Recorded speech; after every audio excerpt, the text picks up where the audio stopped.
Hi all. അപ്പോൾ നമുക്ക് ഇന്നത്തെ വീഡിയോ ഒരല്പം സയൻസ് ക്ലാസ്സോടുകൂടെ സ്റ്റാർട്ട് ചെയ്യാം. ഈ പറയുന്ന കാര്യങ്ങൾ ആർക്കെങ്കിലുമൊക്കെ PSCയിൽ ഉപകാരപ്പെടുകയാണെങ്കിൽ അറിയിക്കാൻ മറക്കരുത്. അപ്പോൾ നമ്മൾ ജീവിക്കുന്നത് സൗരയൂഥത്തിൽ അല്ലെങ്കിൽ സോളാർ സിസ്റ്റത്തിലാണ്. സൂര്യന് ചുറ്റും 8 ഗ്രഹങ്ങൾ കറങ്ങുന്നുണ്ട്. അതിലൊന്നാണ് നമ്മുടെ ഭൂമി. ഭൂമിക്ക് ഒരു ചന്ദ്രനാണുള്ളത്, ഒരു മൂൺ. ബാക്കിയുള്ള ഗ്രഹങ്ങൾക്കും അതേപോലെ മൂണുകളുണ്ട്. അതായത് ചില ഗ്രഹങ്ങൾക്ക് 10 ചന്ദ്രൻ കാണും, ചിലവർക്ക് 15 20 ചന്ദ്രൻ ഉണ്ടാവും, ചിലവർക്ക് 50 ചന്ദ്രൻ ഉണ്ടാവും. അപ്പോൾ വ്യാഴം എന്ന ഗ്രഹം, ജൂപ്പിറ്റർ എന്ന ഗ്രഹത്തിന് 95 ചന്ദ്രന്മാരുണ്ട്. അപ്പോൾ അതിലൊരു ചന്ദ്രനാണ് ഗാനിമേഡ്. പുള്ളിയാണ് ഏറ്റവും വലിയ മൂൺ. ഈ ഗ്രഹങ്ങളുടെ ഒക്കെ ഉള്ളതിൽ ഏറ്റവും വലിയ മൂണാണ് ഗാനിമേഡ്. അപ്പോൾ ആ ഒരു ഗാനിമേഡ് എന്ന പേര് വെച്ചിട്ടൊരു പെർഫ്യൂം ഉണ്ട്. മാർക്ക് ആന്ത്വാൻ ബറോ എന്ന ബ്രാൻഡിൻ്റെ ഗാനിമേഡ് എന്ന ഈ ഒരു പെർഫ്യൂമിനെ കുറിച്ചാണ് നമ്മളിന്ന് സംസാരിക്കാൻ പോകുന്നത്. So let's get your review. Welcome to Sufi fragrance.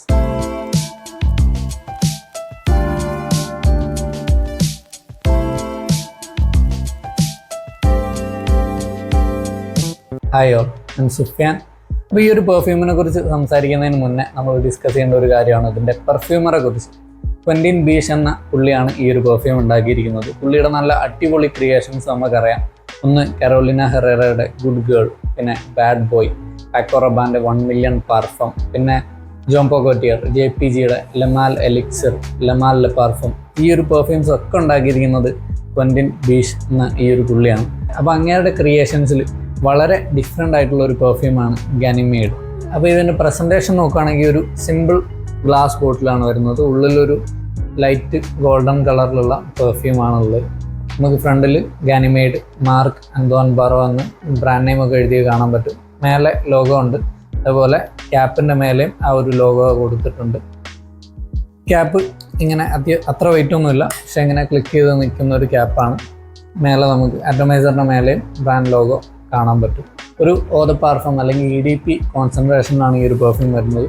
Box ഇങ്ങനെ നമുക്കിത് റിമൂവ് ചെയ്ത് കളഞ്ഞാൽ ഫ്രണ്ടിൽ മാർക്ക് ആന്ത്വാൻ ബറോ എന്ന് എഴുതി കാണാം. പിന്നെ ഇതിൻ്റെ ഉള്ളിൽ ഫിക്സ് ചെയ്തിട്ടാണ് പെർഫ്യൂം വരുന്നത്. കൂടെ ഒരു ബുക്ക് കാണാൻ പറ്റും. ഈ ബുക്കിൽ അവരുടെ വേറെയുള്ള പ്രൊഡക്ട്സിൻ്റെ ഡീറ്റെയിൽസ് കാര്യങ്ങളൊക്കെ തന്നെ കൊടുത്തിട്ടുണ്ട്. അപ്പോൾ ഇങ്ങനെയൊക്കെയാണ് പ്രസൻറ്റേഷൻ വരുന്നത്. ഭയങ്കര പ്രീമിയം ഫീലൊന്നുമല്ല, എന്നാൽ കുഴപ്പമില്ല. ഇനി ഇതിൻ്റെ സെൻറ്റ് പ്രൊഫൈൽ നോക്കുകയാണെങ്കിൽ ഇതൊരു fruity, spicy, ozonic, metallic, woody and leather based സെൻ്റാണ്. അപ്പോൾ ഇതിൻ്റെ നോട്ട്സ് ആയിട്ട് തന്നിട്ടുള്ളത് mineral notes, suede, saffron, akigala wood, violet leaf, Italian mandarin, immortelle, Chinese osmanthus, അങ്ങനെയൊക്കെയാണ്. അപ്പോൾ അതായത് എനിക്ക് ഈ ഒരു പെർഫ്യൂം സ്പ്രേ ചെയ്തിട്ട് മെയിനായിട്ട് നോട്ടീസ് ചെയ്യാൻ പറ്റുന്ന നോട്ട്സൊക്കെ എന്താണെന്ന് വെച്ചാൽ, ഒരു പ്രഷറൈസ്ഡ് ആറ്റമൈസറാണ്. പയ്യെ ഇങ്ങനെ നെക്ക് പിടിച്ച സ്പ്രേ ചെയ്യുന്നത് കാണാൻ പറ്റും. അപ്പോൾ എനിക്കിതൊന്ന് നോട്ടീസ് ചെയ്യാൻ പറ്റുന്ന മെയിൻ നോട്ട്സ് എന്താണെന്ന് വെച്ചാൽ, ആ ഒരു ഓപ്പണിങ്ങിൽ അത്യാവശ്യം നല്ലൊരു ഫ്രൂട്ടിനെസ്, ഒരു പെയറൊക്കെ പോലെ ഇരിക്കുന്ന ഒരു ഫ്രഷ് ഫ്രൂട്ടിനെസ് ഉണ്ട്. പക്ഷെ അതിൻ്റെ കൂടെ ഒരു പെപ്പറി കിക്ക്, ഒരു പെപ്പറിൻ്റെ, ഒരു ബ്ലാക്ക് പെപ്പറിൻ്റെ ഒക്കെ തരത്തിലുള്ള ഫീൽ, ചെറിയൊരു സ്പൈസിനെസ് നമുക്ക് നിന്ന് കിട്ടും. പിന്നെ ഇതൊന്ന് ഒരു സാഫ്രൺ ലൈക്ക് സ്പൈസിനെസ് ഒക്കെ നമുക്ക് കിട്ടുന്നുണ്ട്.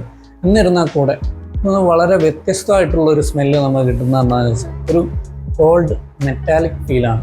അങ്ങനെയൊക്കെ പറയുമ്പോൾ ഇപ്പം നന്നായിട്ട് മഴ പെയ്യുന്ന സമയമാണ്, എല്ലായിടത്തും തണുത്തിരിക്കുകയാണ്. അപ്പോൾ നല്ല മഴ പെയ്യുന്ന സമയത്ത് നമ്മുടെ ബാൽക്കണിയിലൊക്കെ സ്റ്റീൽ റെയിൽസ് ഉണ്ടാവും, നമ്മൾ പുറത്തേക്ക് വീണാതിരിക്കാൻ വെക്കുന്നതാണ്. അപ്പോൾ അതിൻ്റെ മേലെ ഇത്തിരി മഴയൊക്കെ പൊടിഞ്ഞ് നനഞ്ഞിരിക്കുകയായിരിക്കും. അപ്പോൾ അതിനൊരു തണുപ്പ് ഫീൽ ചെയ്യും. അങ്ങനെ ഇരിക്കുന്ന ഇത്തിരി തണുത്തൊക്കെ ഇരിക്കുന്ന ആ ഒരു സ്റ്റീൽ റെയിൽസിന് നിങ്ങൾക്ക് എന്ത് സ്മെല്ലാണോ ഊഹിക്കാൻ പറ്റുന്നത്, ആ തരത്തിലുള്ളൊരു സ്മെല്ലാണ് ഈ പെർഫ്യൂം നമുക്ക് കിട്ടുക. അതിലേക്ക് ചെറിയൊരു സോൾട്ടി ടച്ചും നമുക്ക് അവിടെ ഇവിടെയൊക്കെ ആയിട്ട് ഫീൽ ചെയ്യാൻ പറ്റും. അതാണ് ഈ ഒരു ഗാനിമേഡ് എന്ന പേരിനൊരു അർത്ഥം. അതിനെ അന്വർത്ഥമാക്കുന്ന തരത്തിൽ ഈ ഒരു പെർഫ്യൂമിന് ഒരു ക്യാരക്ടർ കൊടുക്കുന്നത് ആ ഒരു കോൾഡ് മെറ്റാലിക് ഫീലാണ്. അപ്പോൾ ഇതൊരു വേറെ ഗ്രഹത്തിൽ നിന്നുള്ള തരത്തിലുള്ള സ്മെല്ലാണെന്ന് തോന്നിക്കുന്ന ആ ഒരു ഫീലാണ്. ഈ ഒരു കോൾഡ് നേച്ചറൊക്കെ കൊടുക്കാൻ കാരണം വയലറ്റ് ലീഫ് എന്നൊരു നോട്ട് ഇരിക്കുന്നുണ്ട്. അതിനൊരു ഓസോണിക്, അതായത് ഒരു കോൾഡ്, ഒരു അക്വാട്ടിക് ടൈപ്പ് ടച്ച് കൊടുക്കാൻ ചാൻസ് ഉള്ള ഒരു നോട്ടാണ് വയലറ്റ് ലീഫ്. ചിലപ്പോൾ അതായിരിക്കാം ഇതിന് ആ ഒരു ക്യാരക്ടറിസ്റ്റിക്സ് കൊടുക്കുന്നത്. പിന്നെ ഇത്തിരിയുടെ സമയം കഴിയുമ്പോഴേക്കും ഒരു സോഫ്റ്റ് സപ്പിൾ ലെതറിൻ്റെയൊക്കെ സ്മെല്ലാണ് നമുക്ക് നിന്ന് കിട്ടുക. അപ്പോൾ ഇതൊരു ഡിഫറെൻ്റ് ആയിട്ടുള്ള അനുഭവം തന്നെയാണ്, ഒരു നീഷ് പെർഫ്യൂമാണ്. അപ്പോൾ നമ്മൾ പൊതുവേ കാണുന്ന മാസ് പ്ലേസിങ് സെൻറ്റുകളിൽ നിന്നും വ്യത്യസ്തമായിട്ടുള്ളൊരു സൺ പ്രൊഫൈൽ ആയിരിക്കും ഇതിൻ്റെ. ഇത് പലതരത്തിലുള്ള അനുഭവമാണ് എനിക്ക് പലപ്പോഴായിട്ട് തന്നിട്ടുള്ളത്. ഞാൻ ഒരു തവണ ഒരു 2-3 സ്പ്രേ ഒക്കെ കോളറിനിട്ട് അടിച്ചിട്ട് പുറത്തിറങ്ങിപ്പോയി ബൈക്കിൽ.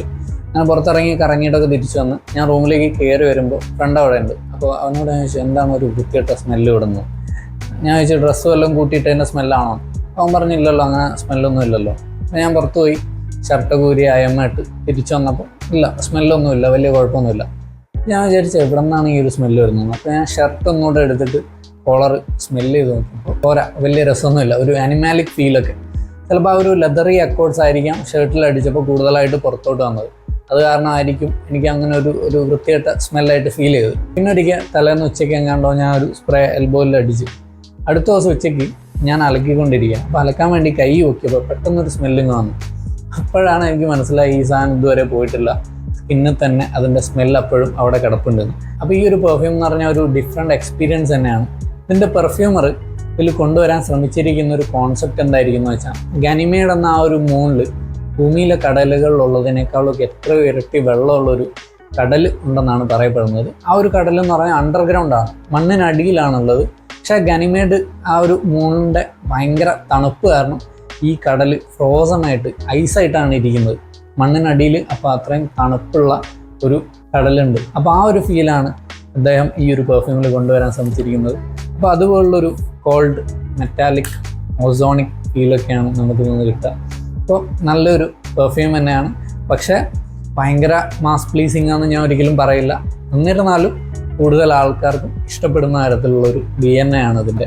പെർഫോമൻസ് നോക്കുകയാണെങ്കിൽ നല്ല കിട്ടിലും പെർഫോമൻസ് ആണ് ഇത് തരുന്നത്. കാരണം ഞാൻ ഇന്ന് ഉച്ചയ്ക്ക് 12 മണിക്ക് നല്ല വെയിലൊക്കെ ഉള്ള സമയത്ത് ഒരു 6-7 സ്പ്രേ ഒക്കെ അടിച്ചിട്ട് പുറത്തിറങ്ങി. ഏകദേശം 2-3 മണിക്കൂർ ഞാൻ വണ്ടി ഓടിച്ചിട്ടുണ്ട് പുറത്ത്. അതിനൊക്കെ ശേഷം തിരിച്ചൊരു 6-7 മണിയാവാൻ നേരത്ത് വീട്ടിൽ കയറി വന്നു. അപ്പോഴും സ്കിന്നിൽ ഇതിൻ്റെ സ്മെല്ല് ഇരിക്കുന്നുണ്ട്. പിന്നെ ഞാൻ നേരത്തെ പറഞ്ഞ പോലെ തലേന്ന് ഉച്ചയ്ക്കൊക്കെ അടിച്ചിട്ട് അടുത്ത ദിവസമൊക്കെ എനിക്ക് സ്കിന്നിൽ നിന്ന് ഈ ഒരു സ്മെല്ല് കിട്ടുന്നുണ്ടായി. അപ്പോൾ ലോഞ്ചവിറ്റി 7+ hours ഏത് വെതർ കണ്ടീഷനിലും നിങ്ങളുടെ സ്കിന്നിൽ നിങ്ങൾക്ക് പ്രതീക്ഷിക്കാം. ക്ലോത്ത്സിൽ ഒരു കുഴപ്പമില്ല, 1-2 ദിവസമൊക്കെ അങ്ങനെ കിടന്നോളൂ. പിന്നെ പ്രൊജക്ഷനാണ്, ഭയങ്കര സ്ട്രോങ് ആയിരിക്കില്ല. ഒരു 2 to 3 hours, ചിലപ്പോൾ 3 hours കഴിഞ്ഞാലും നമുക്ക് സ്മെല്ല് ഇങ്ങനെ കിട്ടുന്നുണ്ടാവും. ഭയങ്കരമായിട്ട് പുറത്തേക്ക് പ്രൊജക്റ്റ് ചെയ്യുന്നുണ്ടോയെന്ന് അറിയില്ല. എന്നിരുന്നാലും ആദ്യത്തെ ആ ഒരു 2 to 3 hours കുഴപ്പമില്ലാതെ ഈ ഒരു പെർഫ്യൂം പ്രൊജക്റ്റ് ചെയ്യുന്നുണ്ട്. ഭയങ്കര സ്ട്രോങ് അല്ല, ഒരു എയറി ഫീലാണ് ഇതിനുള്ളത്. ഒരിക്കലും ഒരാളെ മൂക്കിനങ്ങനെ അസോൾട്ട് ചെയ്യുന്ന തരത്തിലുള്ള പ്രൊജക്ഷൻ ഇതൊന്നും കിട്ടുന്നില്ല. അപ്പോൾ പെർഫോമൻസ് അപാരമാണ്. അതുപോലെ തന്നെയാണ് ഇതിൻ്റെ പ്രൈസും. ഈ ഒരു 100 ml ഫുൾ ബോട്ടിലിന് ഏകദേശം 18,000 രൂപയാണ് പ്രൈസ് വരുന്നത്. ഞാൻ എൻ്റെ ഫ്രണ്ടിൻ്റെ അടുത്ത് നിന്ന് ഏകദേശം ഒരു 35 ml ഉള്ളപ്പോൾ പുള്ളി ഉപയോഗിച്ചത് ബാക്കിയുള്ളത് ഞാൻ മേടിച്ചായിരുന്നു. 6,000 രൂപയുടെ അടുത്താണ് ഞാൻ അന്ന് പേ ചെയ്തത്. പുള്ളി പുതിയൊരു ഫുൾ ബോട്ടിലും കൂടെ മേടിക്കാൻ പോകാമെന്ന് പറഞ്ഞുകൊണ്ട് ഞാൻ ഇത് മേടിച്ചു. അപ്പോൾ ഒരു എക്സ്പീരിയൻസ് ആയിട്ട് മാത്രം ഈ ഒരു പെർഫ്യൂം മേടിക്കാം. ഇതിൻ്റെ കുറച്ച് ക്ലോൺസ് ഒക്കെ ഇറങ്ങുന്നുണ്ട്. പാരീസ് കോർണറിൻ്റെ എമീർ സെലസ്റ്റിയൽ എന്ന പെർഫ്യൂമൊക്കെ ഉണ്ട്. ഇതിൻ്റെ ഒരു നല്ല ക്ലോണാണെന്നാണ് പറയപ്പെടുന്നത്. നമുക്ക് ഇപ്പം എൻ്റെ കയ്യിലില്ല, നമുക്ക് വഴിയെ അതും റിവ്യൂ ചെയ്യാം. ഇനി ഇതിൻ്റെ യൂസേജ് നോക്കുകയാണെങ്കിൽ നിങ്ങൾക്ക് എവിടേക്കും ഏത് വെതറിലും ഉപയോഗിക്കാൻ പറ്റുന്ന ഒരു പെർഫ്യൂമാണ്. ഒരു 25+ ഏജുള്ള ആൾക്കാർ ഉപയോഗിക്കുന്നതായിരിക്കും നല്ലത്. മറ്റവർക്ക് ഉപയോഗിക്കാൻ പറ്റില്ല എന്നല്ല, എന്നാലും അവരായിരിക്കും കുറച്ചുകൂടെ ഈ ഒരു സെൻറ്റിനെ അപ്രിഷ്യേറ്റ് ചെയ്യുക. പിന്നെ ഇത് മേടിക്കണോ, നിർബന്ധമായും മേടിക്കേണ്ട ഒരു സെൻറ്റാണോ എപ്പോഴൊക്കെ അങ്ങനെയൊക്കെ ചോദിച്ചു കഴിഞ്ഞാൽ വേണ്ട, ഇതിൻ്റെ ഒന്നും ആവശ്യമൊന്നുമില്ല. പിന്നെ നിങ്ങളൊരു സീരിയസ് പെർഫ്യൂം കളക്ടറൊക്കെ ആണെങ്കിൽ ഇതിൻ്റെ പിന്നിലുള്ള ഹൈപ്പ് എന്താണ്, ഈ ഒരു സ്മെല്ല് എങ്ങനെ ഇരിക്കുന്നതെന്നൊക്കെ അറിയാൻ ഒരു ഫുൾ ബോട്ടിൽ വേണമെന്നല്ല, ഒരു സാമ്പിൾ മേടിച്ചാലും മതി. അങ്ങനെയൊക്കെ മേടിച്ച് വെക്കാം. അല്ലാണ്ട് നിങ്ങളുടെ കളക്ഷനിൽ എപ്പോഴും വെക്കണം എന്ന് ഞാൻ നിർബന്ധം പിടിക്കുന്ന ഒരു സെൻറ്റൊന്നുമല്ല. എനിക്ക് എൻ്റെ പേഴ്സണലായിട്ട് എൻ്റെ കളക്ഷനിൽ എപ്പോഴും ഉണ്ടാവണം എന്ന് ആഗ്രഹിക്കുന്ന ഒരു സെൻറ്റാണ് വാലന്റീനോ ഓമോ ഇൻറ്റൻസ്. ഇതെനിക്ക് ഇതുപോലുള്ള സെൻറ്റുകളോടാണ് താല്പര്യം. വെർസാച്ചെ പോറോം അതുപോലെ എനിക്ക് ഈ കളക്ഷനിൽ എപ്പോഴും കീപ്പ് ചെയ്യാൻ ആഗ്രഹമുള്ള ഒരു പെർഫ്യൂമാണ്. അതുപോലെയൊക്കെയാണെന്ന് ചോദിച്ചാൽ അതുപോലെയൊന്നുമല്ല. അപ്പോൾ എന്തായാലും നിങ്ങൾക്ക് ആർക്കെങ്കിലുമൊക്കെ ട്രൈ ചെയ്ത് നോക്കാൻ പറ്റുമെങ്കിൽ ഈ പെർഫ്യൂം ട്രൈ ചെയ്ത് നോക്കുക. നിങ്ങളുടെ അഭിപ്രായങ്ങളൊക്കെ എന്തായാലും അറിയിക്കുക. Thank you for watching. By.